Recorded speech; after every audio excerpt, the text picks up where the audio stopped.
Hello 3A class. We're about to start chapter 4, and this is just a quick video to just let you know that we're going a little bit out of order. I had planned that from the beginning, but I just checked. I hadn't remembered to reorder the homework sheet so that it indicated that. So what we're going to be doing first in chapter 4 is section 4.4, which is L'Hopital's rule. Now, a couple years ago, I created a bunch of videos to review L'Hopital's rule in a different context, and I'm going to just use those videos as our classroom lectures because they basically covered it from scratch. But I wanted to just give you a chance to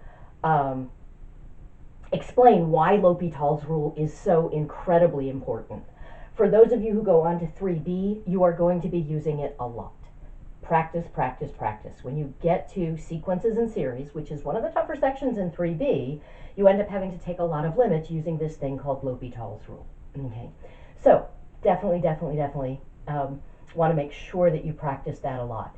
In this class, we'll be using it a lot because as we move through the rest of chapter 4, we're going to be doing a lot of graphing. And it's going to help us to determine when we have horizontal asymptotes. Remember, if the limit as x goes to infinity of f of x is a number, a finite number, that means there's going to be a horizontal asymptote on the right side of the graph. And if the limit as x goes to negative infinity of f of x is a number, again, the limit exists and it's not plus or minus infinity, that would mean there's a horizontal asymptote on the left side.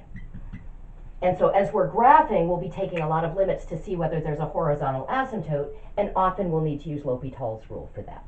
Okay. After that, we're going to jump to 4.2, which is the mean value theorem. Incredibly important theorem in calculus, but sort of a standalone section. So I didn't really think it made sense the way the book ordered things, because 4.1, 4.3, and 4.5 all deal with using calculus to graph functions, and I wanted to be able to do those sections together. So that's where we're heading. Just wanted to give you a heads up on that. All of that is indicated on the schedule of what videos you should be watching in theory on what days in order to keep up with the pace of the class. But just wanted to explicitly state that. Okay, great.